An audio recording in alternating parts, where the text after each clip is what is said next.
Fala pessoal, tudo bom?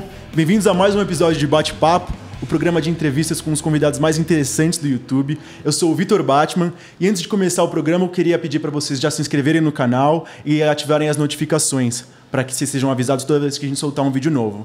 Mas hoje estou aqui com o Gui Mendes, candidato a deputado estadual pelo PPS. Beleza, meu? Como é que você tá? Beleza, tranquilo, Batman. Muito feliz de estar aqui. Queria saudar a todos aí. Pô, beleza, bem-vindo ao programa. Opa, um brinde. Um brinde. Valeu. Antes de falar das propostas, acho que é legal conhecer você um pouquinho melhor, falar da sua trajetória, o que você estudou, o que você fez, por que você decidiu se candidatar a deputado? Cara, eu sou cientista político. Na verdade, antes de estudar ciência política, eu estudei comunicação e cinema em São Carlos. Então, saí da casa dos meus pais com 17 anos, sempre morei aqui em São Paulo.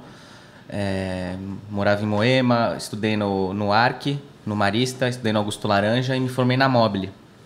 E aí fui para São Carlos com 17, fiquei lá 2 anos, na Federal de São Carlos, foi uma experiência incrível.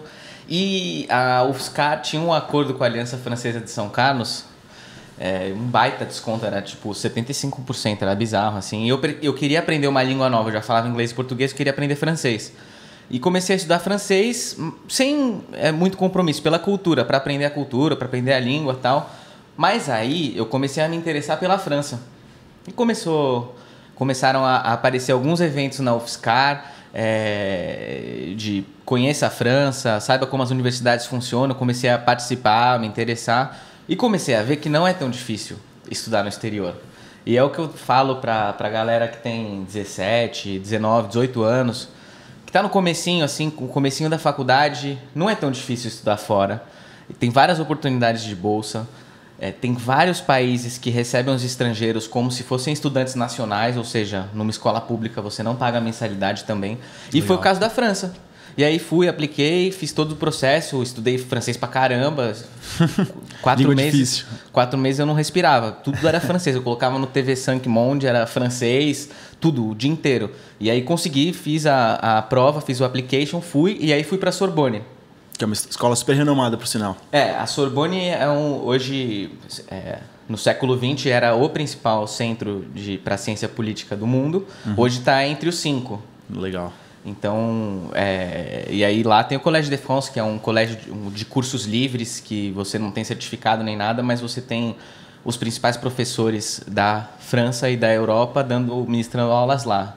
E aí lá também participei de curso de Direito Internacional, depois fui para a Haia, fiz uma especialização em Direito Internacional Público e Direito Internacional Privado na Corte Internacional de Justiça, que foi também muito, muito, muito bom. Viajei muito para Bruxelas, onde tem desde instituições europeias, a Comissão Europeia, tudo que é relacionado à União Europeia, até escritórios de lobby, que te dão uma noção de como que funciona a política europeia, francesa, belga, por dentro. E depois depois saindo de Haia, aí voltei, cara. Você fez RI, você estava me falando aqui. E quem fez RI, acho que um dos objetivos, uma das profissões que o aluno de RI mais quer é ser diplomata. Todo mundo olha, diplomata. E o Brasil é um país formado por navegantes, diplomatas, navegantes, bandeirantes e diplomatas. Então, era um sonho e naquela época a política externa do Brasil estava bombando, era Celso Amorim que tocava a política externa, eles fizeram bem isso. Sim. E aí, quando eu voltei, era o governo Dilma, restringiu muito as vagas no Itamaraty. O Itamaraty, inclusive, até hoje está muito restrito de vaga, sim, de investimento, de atenção do governo federal. E aí não valia a pena, né? Eu teria que fazer um planejamento para ficar 5 anos estudando. E eu estava com 23 anos, eu não tinha a menor condição de ficar 5 anos estudando. Aí entrei para o mercado financeiro. Olha que doido. Entrei para o mercado financeiro, uma empresa britânica chamada JLT. Conheço. Conhece, né? Que o conglomerado faz parte do conglomerado Jardine Matheson, que é lá de Hong Kong.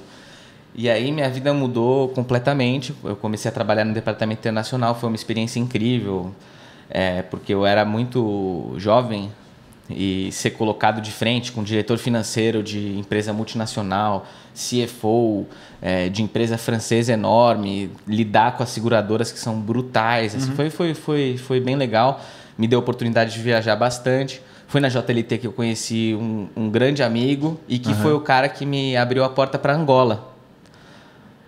Ele falou, cara, eu tenho essa oportunidade em Angola, uma empresa familiar que está fazendo uma transição corporativa, ou seja, quer sair do núcleo familiar e criar estruturas de corporate.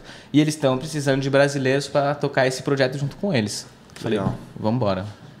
E aí fui para Angola, mudei minha vida de novo e aí foi a mudança. Realmente minha vida virou de cabeça para baixo, porque lá é um mundo à parte, né? Um mundo completamente diferente. E profissionalmente foi a experiência mais rica por causa da importância da tomada de decisão, né? Da capacidade que eu tinha ali de orçamento e tomada de decisão para fazer os projetos acontecerem. E como era governança corporativa, né? Como era uma transição corporativa, a gente acabou criando temporariamente uma área de governança para tocar esse projeto de transição. A responsabilidade era grande, mas ao mesmo tempo dava margem para a gente desenvolver uma série de projetos. Então, a gente não só estruturou políticas corporativas para a empresa, todas as políticas, não só estruturou o board de gestão da empresa, não só estruturou o conselho de administração, o conselho fiscal, todos os processos da empresa, o sistema integrado da empresa, uma série de coisas que é da área de gestão e governança, mas também a gente se envolveu muito com o social. Porque Angola, não sei se você sabe, mas deve saber, por causa das relações internacionais, é um país fechado. Sim. É uma ditadura militar bruta, muito bruta. É um país que saiu da guerra em 2002, então é muito recente. 2002 é praticamente ontem. Não dá tempo das coisas acontecerem direito ainda. Então, ali é um país fechado, um governo de generais. Então, são 2.000 generais. E aí, na internet, tem muita gente que gosta... Sim. Jovens, né? Da nossa idade. Que são a favor da ditadura lá. A favor da ditadura. Cuidado. Tem que tomar cuidado. Sim. A ditadura nunca é inteligente. É impossível 2.000 pessoas governarem 24 milhões de Angola. Sim. Impossível aqui também uma casta governar 200 milhões. Por isso que tem que ser uma representação. Exatamente. E a gente está em 2018 com um aspecto muito peculiar, que são pessoas, ao mesmo tempo, a favor de um governo desse tipo, a favor do liberalismo econômico. Que é completamente diferente, porque a liberdade individual você gera na ponta. Como é que você vai falar que uma casta você vai redistribuir miséria? Então, em Angola é isso que acontece, ficam 2.000 generais lá em cima, vivem bem, mas bem de morar em castelo, de ter uns carros que no Brasil não existem. Sim, enquanto o resto da população... O resto da população sofrendo pra caramba. Então, Angola, assim, para quem é de São Paulo, que é meu caso, de classe média, branco, que nunca sofreu preconceito... Deve ter sido um choque cultural. Que aqui é uma classe dominante. É um choque cultural, assim, tremendo, mas foi a melhor coisa que aconteceu na minha vida. Ela explode qualquer bolha de ilusão que você possa viver. E faz você criar empatia com o número de pessoas que você nunca imaginou que você fosse criar. Que legal, meu. Que legal. Então foi isso. E aí, cara, voltando de Angola, voltei faz um ano, querendo entrar para a política, agora não mais pelo Itamaraty, agora depois de 2013, 2015, esses anos tem uma abertura para o jovem e para movimentos de renovação. Então fundei o meu movimento de renovação, que chama Política Simples para Indignados. Que legal. E que tem sido chamado de Indignados, mas acho que você vai fazer perguntas e ao longo da entrevista eu desenrolo isso. Eu consegui dar uma olhada no seu site, achei bem legal. Aliás, eu vou deixar o site dele na descrição, junto com todos os links para os dados que eu mencionar aqui na entrevista. E o primeiro que você fala é sobre como você desenvolveu as periferias das cidades, né? Você tem um projeto que chama Aceleradora na Quebrada. Como é que funciona esse projeto? Dá uns detalhes pra gente. O Aceleradora na Quebrada, que a gente também chama de coworking na quebrada. Na verdade, a gente, mais do que fazer uma promessa, mais do que colocar uma proposta para a Assembleia Legislativa, para brigar com os outros deputados na Assembleia, a gente quer utilizar o nosso mandato para se aproximar da população. Então, a gente quer fazer o primeiro mandato de democracia direta da Assembleia de São Paulo. Isso inspirado obviamente, a inspiração vem dos Indignados da Espanha, que é um movimento 15 de março, que em 2011, enquanto eu morava lá, eu conheci as pessoas desse movimento e acho muito interessante o que eles estão fazendo lá. E pelo Démocratie Ouverte da França, Democracia Aberta, e o A Nous la Démocratie, que também é da França, A Nós, a Democracia. Que é você utilizar o seu mandato para se aproximar da população. Então, por exemplo, gostaria, e é o que a gente vai fazer, a equipe toda está engajada nisso, de retirar o mandato da Assembleia. Então, na Assembleia, a gente participar quando tiverem as comissões e votações. Mas o resto do tempo a gente quer estar descentralizado. Então tem um escritório no nosso núcleo de indignados na Brasilândia, tem um escritório na Vila Taquari, São Miguel Paulista, Águia de Aia, que são comunidades da Zona Leste. Na Zona Sul tem um escritório na Vila Joaniza, no Jardim Niterói, que faz parte da cidade de Ademar, no Capão Redondo. Na Zona Oeste tem um escritório em Pirituba, mas não escritórios puramente representativos ou para consulta. Escritórios para que a população participe do processo político. E participar do processo político significa que eu tenho que prestar conta sobre os PLs que eu votei na semana anterior e sobre os PLs que eu vou votar na semana seguinte. Isso que é participar do processo político. E, além disso, a população precisa ter noção de orçamento. Um deputado estadual tem X milhões anuais para emendas, que ele pode enviar para prefeituras, que ele pode enviar para ONGs, pode fazer uma série de coisas com as emendas. A população tem que saber como que meu deputado estadual vai fazer. Eu vou fazer junto com a população. Vou fazer junto com esses escritórios e aí utilizar uma plataforma que a gente já desenvolveu com parceiros, pessoal do Partido da Internet, que é uma associação que tem nos ajudado bastante, que é para as pessoas que não puderem estar conosco fisicamente, que elas consigam votar no estado de São Paulo inteiro, pela internet, por uma plataforma. Então, muito mais do que a gente seguir um projeto político de um partido ou isso e aquilo, o nosso projeto político é estar junto com a sociedade. Que legal. Acho que esse é o diferencial que falta. Assim, e aí o coworking na Quebrada, para ser bem pontual, Aceleradora na Quebrada, utilizar esses escritórios para receber a população. É uma coisa que a gente já faz. Na Vila Taquari, por exemplo, a gente tem as oficinas de empreendedorismo na Vila Taquari. A gente levanta a bandeira para os caras. Não vende seu voto. Não vota nesses puta velha, desculpa o palavrão, mas é isso mesmo. esses caras que vão pegar que vão te dar um trocado hoje e amanhã vão pegar esse dinheiro 3, 4 vezes mais da sua mão e não vão fazer nada para sua comunidade. Não vota nesses caras. Vota na renovação, vota em quem não tem costa quente e vem com a gente participar das oficinas de empreendedorismo. Porque normalmente os caras sabem cozinhar, os caras sabem fazer cabelo, os caras sabem vender bem. Sim. Comunidade, os caras sabem fazer mais coisa que bairro central, velho. Os caras ficam independentes, Eles são independentes mais rápido. A gente não. Bairro central, o cara fica mais estudando. Quando vê, ele não sabe botar a mão na massa. Diferente do cara da Quebrada, que bota a mão na massa rapidinho. Então a gente aproxima os caras, dá para os caras técnicas de gestão, precificação, criação de produto, marketing básico. Que legal, meu. E faz os caras gerarem a própria renda. Então a gente fala, não venda seu voto, faça a sua própria grana, que aí você vai se sentir livre e se torne um indignado. Nos ajude na causa. Então, com o mandato, através do mandato, a gente consegue expandir isso. Expandir mesmo. Utilizar nossos escritórios para aproximar as pessoas, acelerar negócios sociais para as comunidades, que é um baita de um público, e desenvolver as periferias de dentro para fora. Que legal, meu. Que legal. Isso não é proposta para colocar na Assembleia para ninguém aprovar. É o que a gente pode fazer pelo mandato. Não precisa da decisão de ninguém, vocês conseguem fazer sozinho. É nossa. A regra de ouro é essa. Que legal. Outras propostas suas estão relacionadas ao oligopólio bancário que a gente tem no Brasil atualmente, né? Não sei se o pessoal que está vendo sabe, mas atualmente só 4 bancos eles concentram quase 80% dos financiamentos feitos no Brasil, né? Que é o Banco do Brasil, o Itaú, o Bradesco e a Caixa Econômica. E isso não foi sempre assim, né? Em 2007 era só 55% essa concentração. E essa concentração, esse oligopólio, ele tem várias consequências negativas para a população. Por exemplo, os juros acabam sendo mais altos, os serviços dos bancos acabam sendo mais caros e o serviço no tal acaba sendo de menor qualidade, né? O que você está pensando em fazer para resolver esse problema? Então, questão bancária é muito delicada.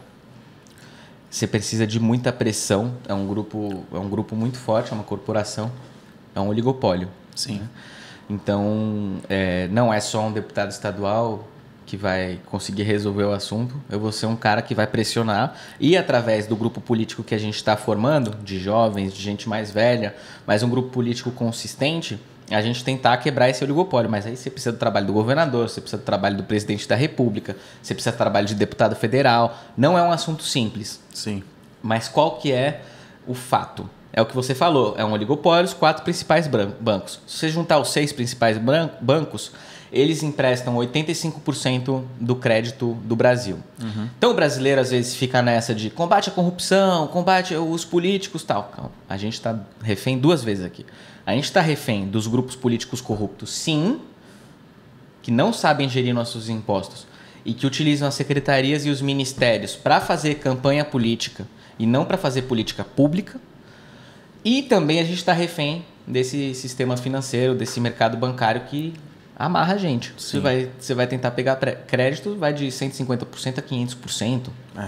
Então é anticapitalista. Bancos têm uma linha de crédito no exterior que tem juros de quase 0% ao ano. No Brasil tem 450% ao ano. Porque nos Estados Unidos, o pessoal gosta muito aqui de São Paulo, dos Estados Unidos, é só seguir o exemplo deles. São 4 mil bancos. 4 mil. Os seus 6. Exatamente. Não é meia dúzia. Então, a gente tem que brigar por isso. Os bancos, se eles são a favor do capitalismo, se eles são a favor do liberalismo, com tantos movimentos liberais estão por aí dizendo que são a favor do liberalismo, eu concordo. E para mim, que já viveu em modelo de social-democracia, que já viveu em modelo de comunismo africano, que já viveu na Inglaterra, eu tenho noção de que o sistema que funciona melhor é a democracia capitalista. Então, eu sou a favor que a gente coloque o capitalismo de volta no jogo no Brasil. Só que colocar o capitalismo é mexer no vespeiro dos bancos também. Exatamente. Não é falar que é liberal, que tu tem que privatizar tudo. Isso é fácil. Sim. Entendeu? Tem que ser o liberal de verdade. Não é ficar batendo de um lado sem proposta nenhuma. Tem que mexer no vespeiro dos bancos e eu vou lutar para mexer nesse vespeiro. Como deputado estadual, é limitada o meu âmbito de atuação, sim, mas é uma bandeira que eu vou levantar e que o grupo político tá engajado e vou pressionar o governador e pressionar o presidente, pressionar o maior número de pessoas para que isso seja uma realidade. E vejo que nos discursos, nos debates para presidente, vários candidatos estão tocando nesse tema. Legal. Então, tô otimista e acho que é por aí. É por aí que a gente vai ter um capitalismo um dia no Brasil. Exatamente. Esse tipo de pressão contra esses grupos fortes, como oligopólios dos bancos, tem que começar pela base, né?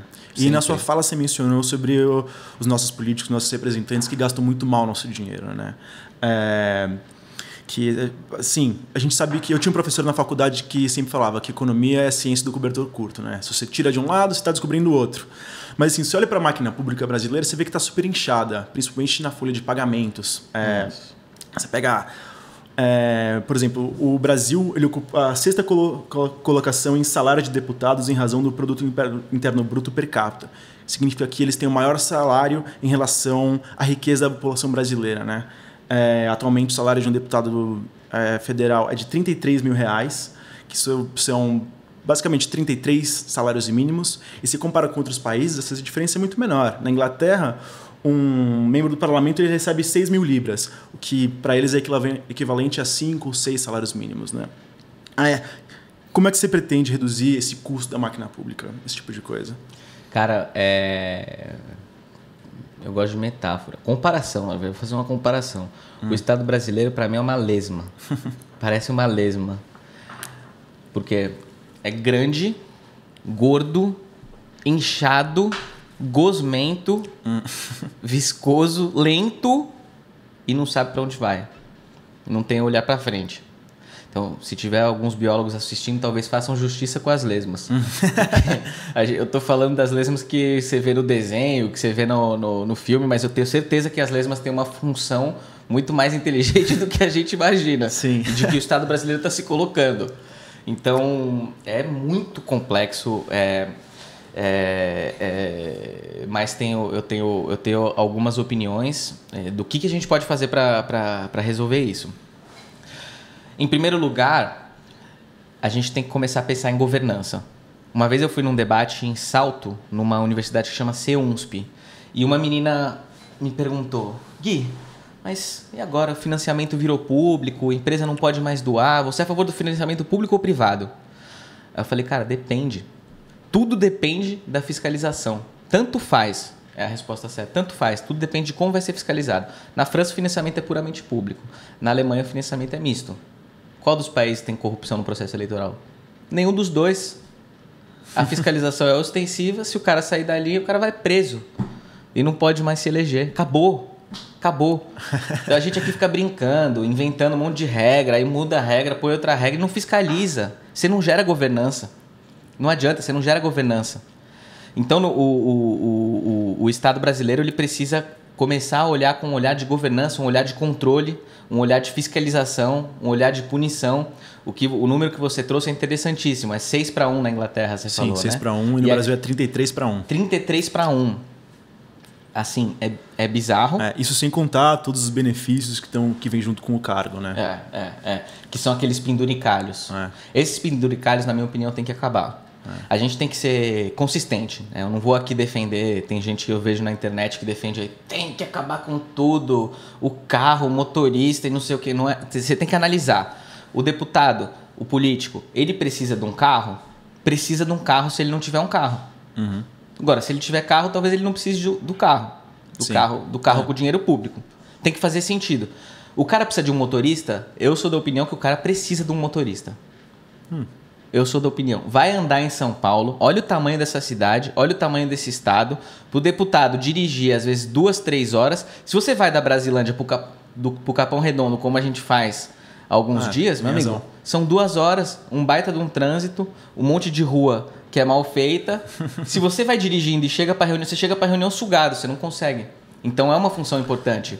Agora, auxílio terno é bizarro, você não precisa disso. Auxílio moradia para quem já tem moradia. Auxílio moradia para quem já tem apartamento é bizarro, é ridículo, você não precisa disso. A gente tem um... Então você tem que ser... Tem que chegar no meio termo, entendeu? Não pode brincar com a cara da população, mas também você não pode enxugar ao ponto de que o seu representante não vai conseguir fazer nada. Que também tem exemplo desses partidos que foram surgindo e que conseguiram entrar na Câmara de Vereadores, de vereador que enxugou, mas faz o quê? Fica fazendo marketing. O interessante não é fazer marketing. O interessante é fazer política pública. E para fazer política pública é difícil, cara. Você tem uma série de comissões, você tem uma série de articulações que tem que ser feita, você tem que convencer os outros políticos. Você tem que, porque é democracia, os outros políticos representam outras parcelas da população que você não representa. E aí você precisa sim ter seu especialista de mobilidade urbana, você precisa ter um jurista competente, você precisa ter especialista de comunicação. Como é que você vai se comunicar com 50 mil pessoas que votaram em você? Para ela saber o que você está fazendo.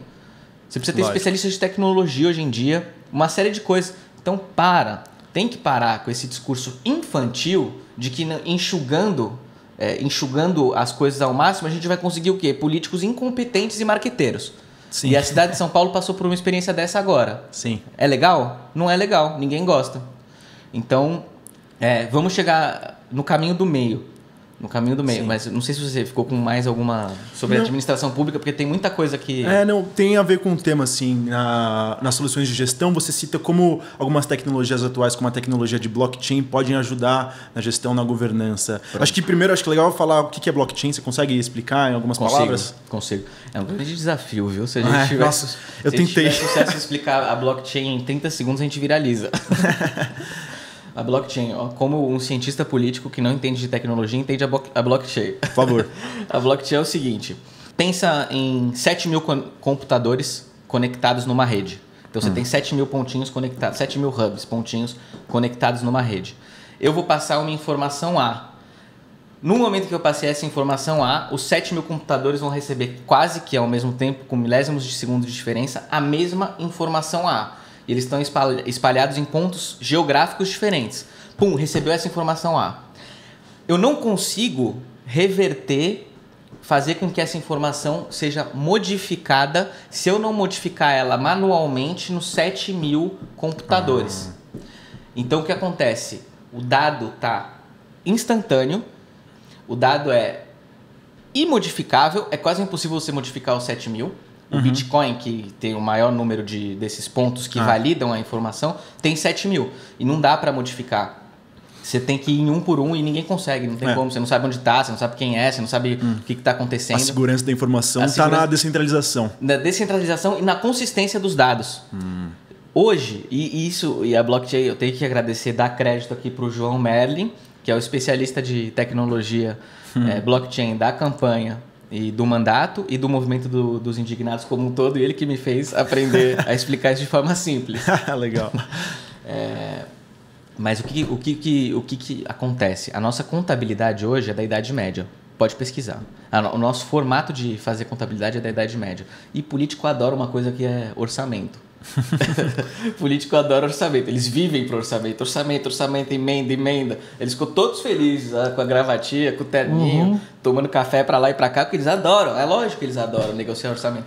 Negocia um orçamento, faz uma licitação. Depois a licitação vira 2, 3 vezes do preço. Aí é complicado, tudo é complicado. Não dá para entender, o fornecedor falhou, o fornecedor não veio, a secretaria falhou, todo mundo falha quando você vê o metrô, sei lá, obra de infraestrutura que devia ter custado X, está custando 3x mais Y. Eu não sei se o problema é o 3x ou o mais Y. Toda obra atrasa, aí ela vira emergência, aí ela tem a capacidade de gasto vai para cima. E cartório, uns negócios que, muito antigos, cara, muito antigos. O mais triste foi ver que em Angola também tem essa história de cartório. E aí você chega na França, quando eu morava na França, eu fui fazer a inscrição na faculdade, lá os negócios, ou fazer qualquer... França é um país burocratizado, né? Papel e tal, eles gostam. Mas qualquer coisa que você vai assinar, você assina assim. Assina e tal. Aí o brasileiro eu ficava, só assinar? Não, tá tudo certo. Você tá inscrito aqui na faculdade, seu documento tá... Não, mas como assim, velho? Você tá acreditando na minha assinatura? Aqui no Brasil você tem que assinar, autenticar, mandar pro ministério, não sei, carimbo. Uma burocracia inútil. O negócio que a gente gosta de criar cauda, né? Resolver problema criando burocracia nova. Não resolve a causa nunca. Remédio. A gente gosta de tomar pílula, tomar um monte de remédio e você nunca resolve a causa. É muito louco. A blockchain, por exemplo, pode acabar com o cartório. É uma forma de validar dado que você acaba com os cartórios. A gente tem que levantar essa bandeira. Um mandato político, nosso mandato, a gente vai controlar pela blockchain. Todos os processos, todo o orçamento, minhas contas particulares vão estar na blockchain. As pessoas precisam saber, eu sou uma figura pública. Estou me propondo a ser uma figura pública. Então isso não é da boca para fora, é uma missão de vida. E aí não tem o menor problema que as pessoas saibam como que eu estou gastando, se eu estou comprando o quê, aquilo outro, entendeu? Tem que justificar. E aí, sim, sempre começar pelo mandato, dar o exemplo, que é fazer o pequeno, primeiro passo com excelência e, obviamente, batalhar para que isso se expanda. A gente cria uma Assembleia 2.0. Mas aí eu tenho que convencer mais 93 deputados. Vai precisar de muito apoio da mídia e muito apoio da população. Contamos com vocês. E aí, contar com a galera que está assistindo para engajar mesmo, indignada, engajar pela mudança, entendeu? Não é ficar indignado compartilhando coisa no Facebook, é ficar indignado e apoiar, e ir atrás, entendeu? Participar da forma que vocês puderem. Isso. Passando para uma próxima proposta sua, em relação a investimento em educação, que eu vi que você pretende focar o investimento em educação infantil, principalmente na primeira infância. Qual que é a ideia por trás disso? Eu quero dizer que o Batman ele sabe melhor minhas propostas do que eu mesmo, cara. Estou sendo entrevistado pelo Batman. Se a gente não ganhar essa eleição, eu não sei qual cabelo em troca é melhor, porque o cara é... Tô fazendo o possível. E tomando um cappuccino, isso aqui é sensacional. Tá muito bom. Valeu, meu. Cara, educação. O que a gente propõe é uma reforma do sistema educacional estadual. Bem concretamente, é a reforma. A reforma em alguns aspectos. Primeiro deles, governança. A gente vai no núcleo de indignados de São Miguel Paulista, tem um bairro ali próximo que chama Pantanal, que é um dos bairros de piores IDHs de São Paulo. E no Pantanal tem o caso de uma escola estadual de excelência, que funciona muito bem. Você pega escolas estaduais que estão em Moema, no Planalto, que não funcionam tão bem quanto a escola que funciona no Pantanal. Mas a tendência é que em bairro mais nobre funcione melhor a escola estadual e em bairro mais pobre funcione um pouco pior. Certo. O que eu quero dizer quando essa lógica está invertida? Depende do professor. Depende do diretor da escola estadual. E aí é muito difícil você estruturar uma governança para a educação quando está focado na pessoa. não tem uma metodologia homogênea de como administrar uma escola estadual, como prestar contas, para onde esse barco tem que andar. É um negócio que fica anárquico. Então, as comunidades elas dependem da sorte de ter um diretor bom na escola deles. Não pode depender da sorte. Isso não é política pública. Isso é ao contrário de política pública. Então, você precisa reformar o sistema de educação estadual. O primeiro ponto é você profissionalizar a política pública. Não dá para fazer política pública de forma amadora num estado que nem o nosso. São 645 cidades. É o motor da economia do país. É o maior arrecadador do país. Que país que a gente está criando se na base, no estado mais rico, e São Paulo é a capital mais rica do hemisfério sul, a gente está tocando a educação dessa maneira. E aí, beleza. O segundo aspecto, no estado de São Paulo, isso é conhecido, a gente tem 3 vezes mais investimento no ensino superior do que no ensino básico. A gente tem que inverter essa pirâmide de investimento, porque qualquer pessoa que defenda a igualdade ou que defenda a redução de desigualdades, que é o meu caso, tem que se preocupar na primeira infância. Primeira infância é aquele período do 0 aos 6 anos que a gente desenvolve o nosso cérebro. Todos os seres humanos desenvolvem o cérebro na primeira infância. Você pode criar uma desigualdade biológica se você não investir ali. Se você não tiver a qualidade dos nutrientes, da alimentação adequada, se você não tiver a segurança adequada, a pessoa se sentir segura, se você não tiver atenção, cuidado. Não. Nutriente, segurança, higiene e saneamento básico adequado, que é uma questão de saúde pública, você cria uma desigualdade biológica. O cérebro vai se desenvolver diferente ali do que uma criança que tem toda essa atenção. E o amor. Sim. E o amor, que é um quesito importantíssimo. Então, 40% das crianças de São Paulo estão em regiões em que a primeira infância é maltratada nesse sentido. A desigualdade começa ali. Então, é demagogia. E aí, cara, aquele discurso dos que se dizem progressistas no Brasil, de que o problema é que tem que aumentar a cota, cota o tempo inteiro. Sim. Se a gente fosse sério, e se os progressistas do Brasil fossem sérios, eles iam falar, não, a gente vai ter cota durante 15, 20 anos, 30 anos, fazer um cálculo, colocar na ponta do lápis e dizer, enquanto isso, a gente está estruturando o negócio de uma forma coerente para daqui a 30 anos a gente não precisar ter mais cota. Para cortar essa diferença, essa desigualdade na raiz. Na raiz, cara. Exato. Você tem que ser sério. E é benefício para todo mundo que as pessoas sejam seres pensantes. Hoje, cara, se você pega da faixa de 17, a partir dos 17 até uns 30, é 40% de desemprego. A galera não consegue arrumar emprego, cara. Tudo bem, se você é de classe média, fez uma escola boa, depois se formou numa faculdade boa, você vai trabalhar normalmente numa multinacional ou numa empresa brasileira com características de multinacionais, numa corporação grande. Certo. Agora, se você é de periferia, você vai ficar sem emprego. Você vai ficar sempre dependendo de alguém para te arrumar... Pra te arrumar uns bicos, cara. E isso não é benefício para ninguém.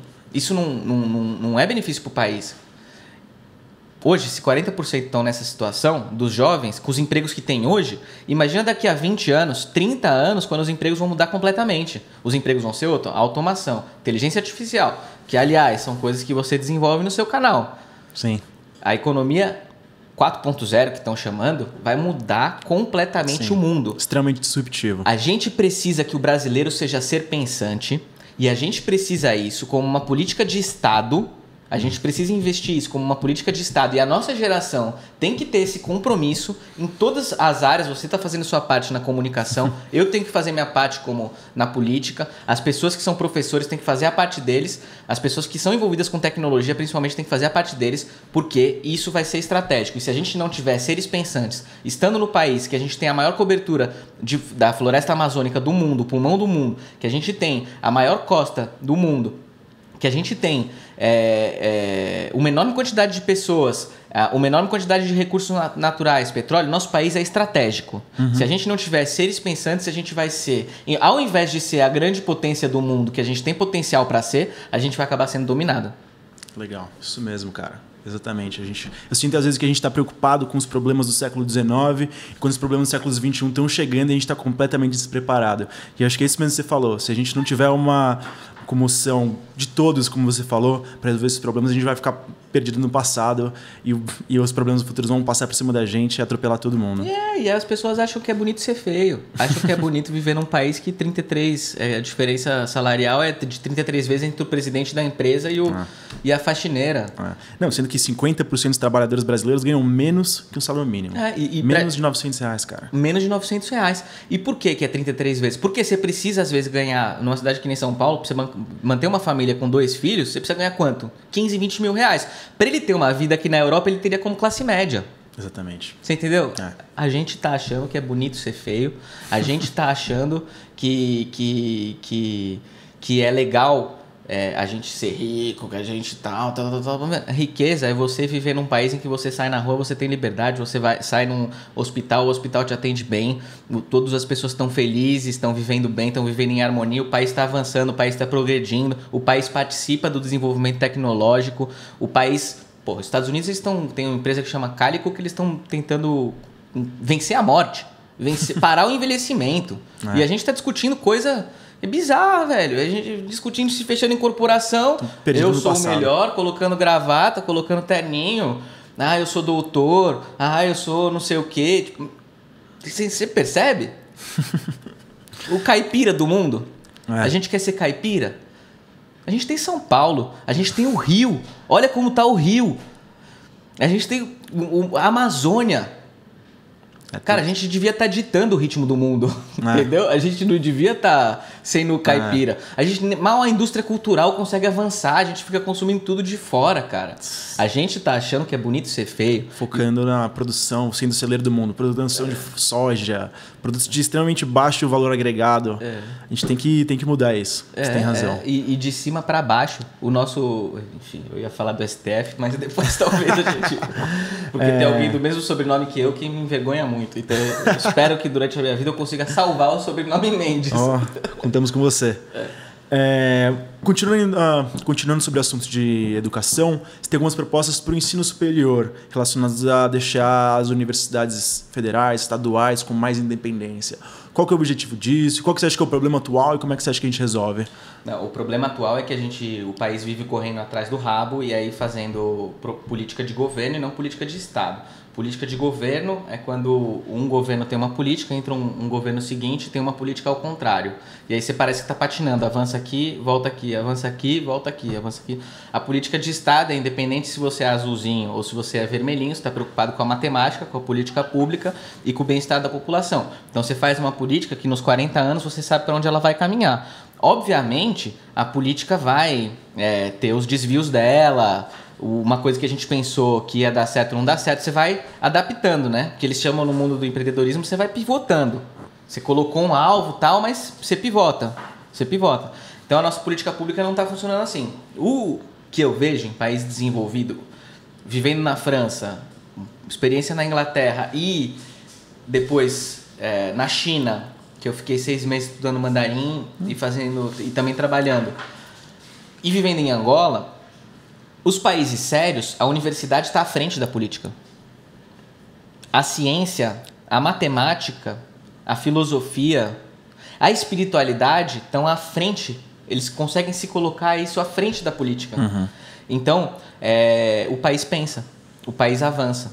Então, o que eu sugiro e que estou engajado, e principalmente com São Carlos, com o pessoal de São Carlos, que é a Vale do Silício do estado de São Paulo, está se encaminhando para ser, e foi o lugar onde eu vivi 2 anos, na Faculdade Federal, onde eu estudei antes de morar na França.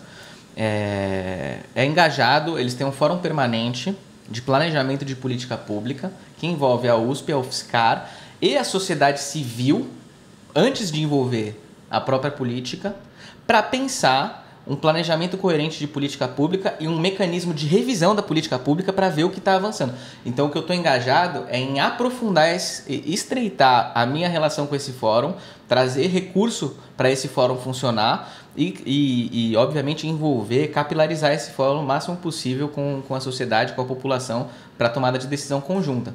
Eu acredito que a universidade, seja ela pública, seja ela privada, seja ela sem fins lucrativos, a universidade tem que estar à frente do país que a gente quer construir.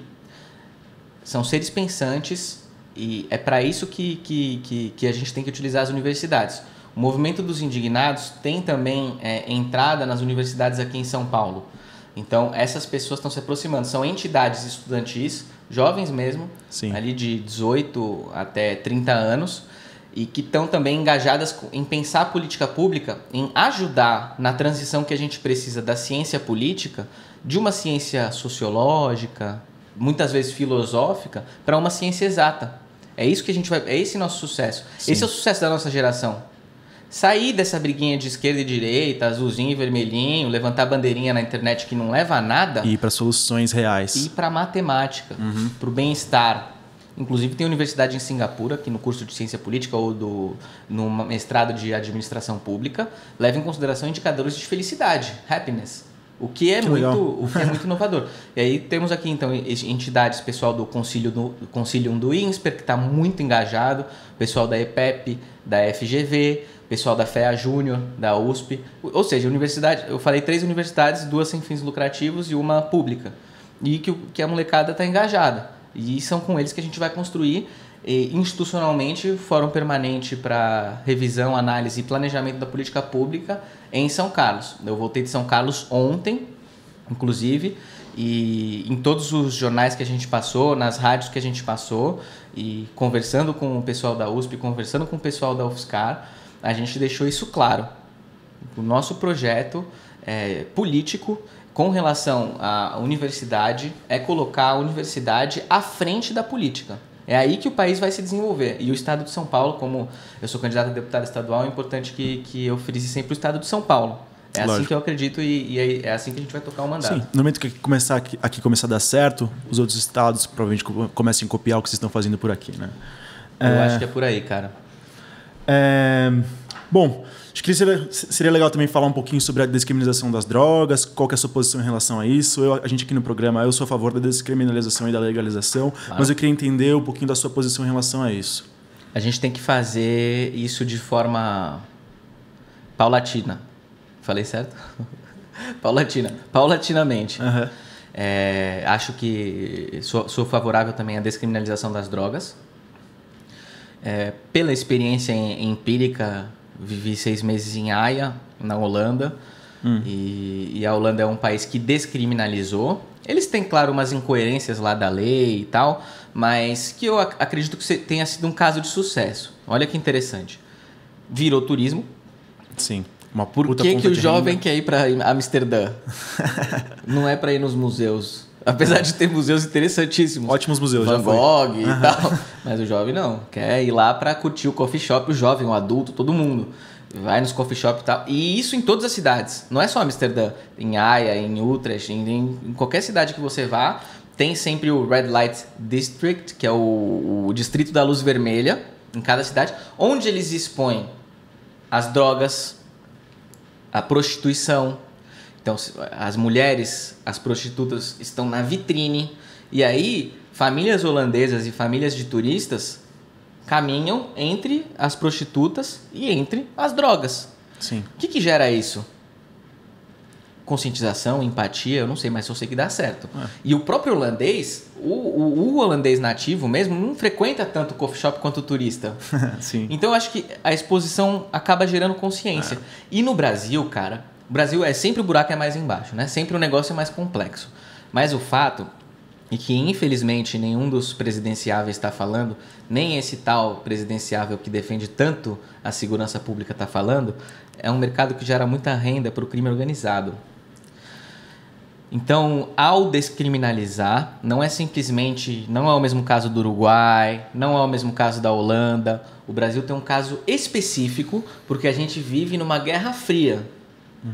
A gente vive numa guerra fria, que até pode se chamar de uma guerra civil. Morre muita gente no Brasil. É um dos maiores índices de homicídio no mundo. Um dos maiores índices de homicídio do mundo. O índice no estado de São Paulo baixou muito, foi de 30 mortes a cada 100 mil habitantes nos anos 90 para 7 mortes a cada 100 mil habitantes hoje.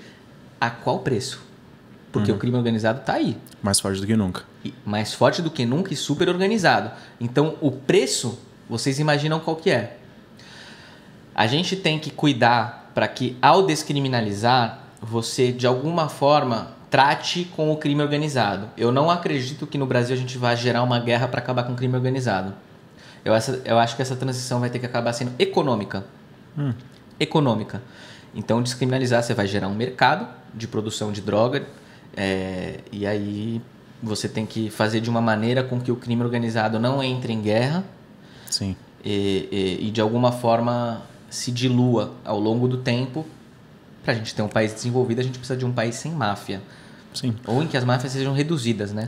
Aqui tá muito grande, cara. Eles têm participação na economia em quase tudo. Então é muito complicado.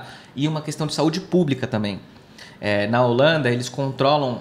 Você quer injetar heroína, você quer fumar crack, você quer cheirar cocaína, fumar maconha, vai lá e cheira. Vai lá e faz o que você tá a fim de fazer. Mas a qualidade o Estado controla. Sim.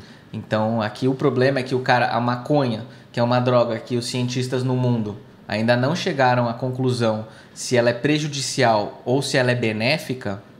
É uma droga que é muito ambígua, mas que, de fato, se utiliza o CBD, que é a parte que não deixa doido, no tratamento do câncer.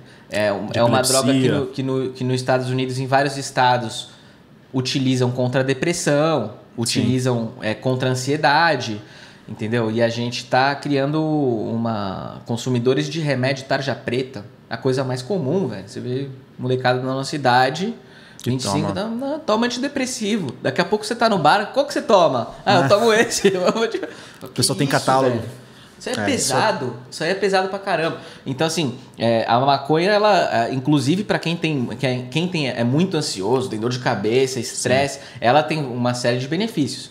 Então, só que, como não há controle da qualidade, quem consegue comprar a maconha com a melhor qualidade é quem tem mais grana. Lógico. Quem tem menos grana consome maconha com amônia, consome maconha às vezes com crack até. E aí ferrou, entendeu? Aí é uma questão de saúde pública. Então, o governo, e vai entrar de novo governança, você vai ter que ter um controle da qualidade na parte cultural, você tem que, por meio de campanhas, de ações de conscientização, você tem que conscientizar o cara dos efeitos colaterais de cada droga, entendeu?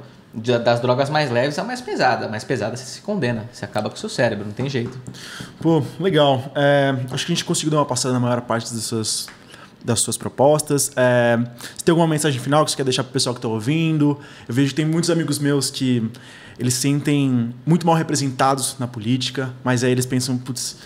Quando você já não ouviu a frase, né? Político é tudo farinha do mesmo saco, né? Mas isso não é verdade, gente. Assim, eu falei isso no último episódio. Assim, se você está descontente com o jeito da política, você votar nulo em todos, votar em branco, não é a solução. A gente precisa mudar as pessoas que estão dentro do Senado, que estão dentro do Congresso, que estão dentro na Câmara dos Vereadores. É assim que a gente muda a política. Sem fazer isso, não tem como.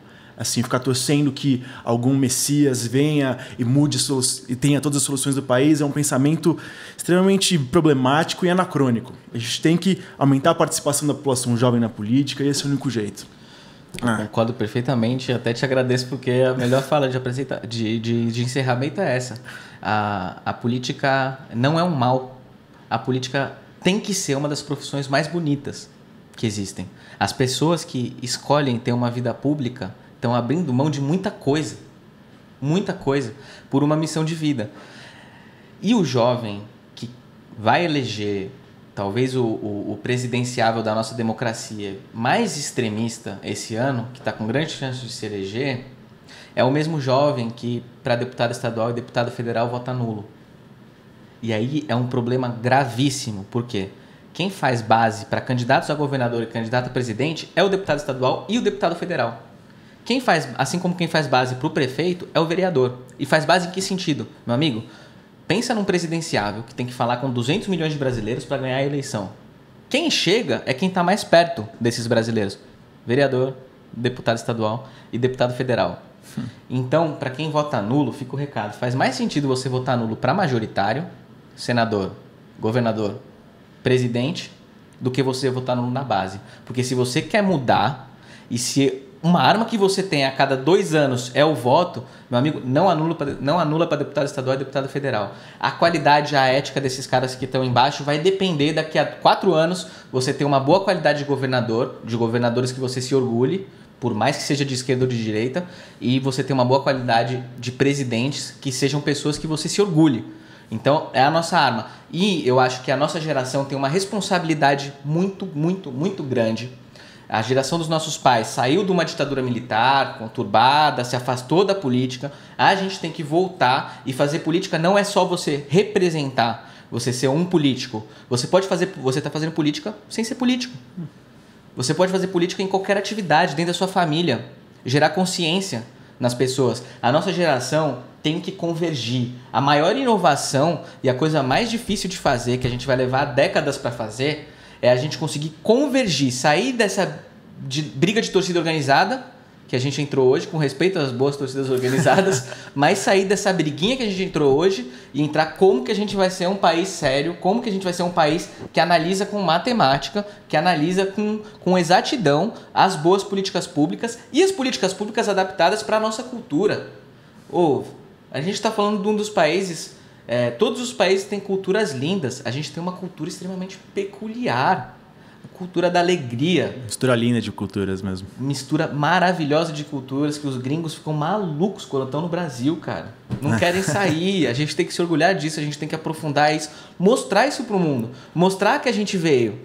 O Brasil, inclusive, tem potencial para ser a maior potência do mundo, se quiser, ou uma das maiores potências do mundo, e tem potencial pela sua alegria, pela sua flexibilidade, pela sua miscigenação, de ser o país que vai lutar pela união dos povos de verdade. Realmente, uma referência cultural e completa assim, para o resto do mundo. Então, né? Que nós jovens, o pessoal abaixo de 30, se engajem nisso. Em cada área que for fazer, se for ser artista, se for ser um administrador de empresa, se for ser político, se for ser um comunicador, se for ser trabalhar com turismo, qualquer área, se engaje nessa mudança que a nossa geração vai conseguir. E eu, como deputado estadual, estou comprometido com isso. Essa é a minha filosofia. E peço a vocês o voto.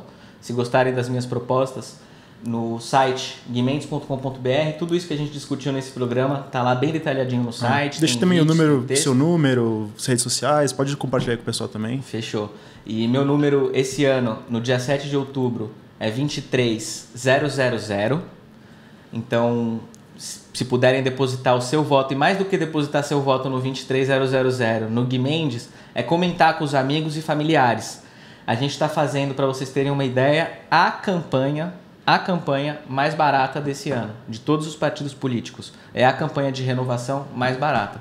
Isso vocês podem olhar no site do TSE. A gente mandou a primeira parcial ontem, então tá lá tudo online. É a campanha mais barata. Uma campanha feita com inteligência, com muito voluntário engajado, com muita gente junto e no poder do boca a boca. Então, mais do que depositar seu voto no 23.000 no Gui Mendes, comenta com os amigos, comenta com a família, nos ajuda a passar o recado do movimento dos indignados. A gente vai conseguir esse mandato na Assembleia esse ano, tenho certeza, e vai ser com a ajuda de vocês. Então, esse é o recado e vamos trazer o conceito de democracia direta aqui para São Paulo e mostrar para o Brasil que é possível transformar o estado de São Paulo e o Brasil com inteligência. Não é na bala que a gente vai transformar. Isso aí, meu. Obrigado por vir. É um prazer Valeu, te ver aqui. Foi um prazer. Parabéns pelo trabalho. Desculpa te interromper, mas parabéns pelo trabalho que você está fazendo. Vocês sabem, ele está trazendo outros candidatos, está sendo um cara extremamente democrático e um baita serviço para a gente conseguir comunicar melhor. Obrigadão, meu. Até a próxima, pessoal. Falou. Obrigado.